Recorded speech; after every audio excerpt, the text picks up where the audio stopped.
محقق لیکلي پاکستان هند ته شرموونکې ماتې ورکړه. سلام، وخت مو بخیر. پام وکړئ د نن ورځې تازه او مهم خبر ته.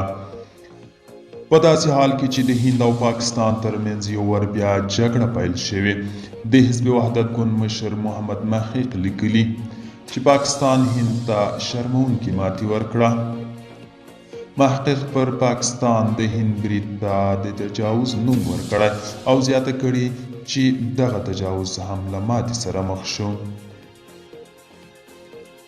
د هغه په خبره هند په دې اړه فاحشه تېروتنه کړې وه.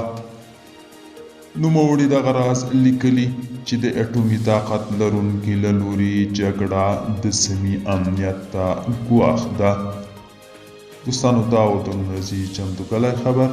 تر بیا هم په الله سپارم. ښې جاري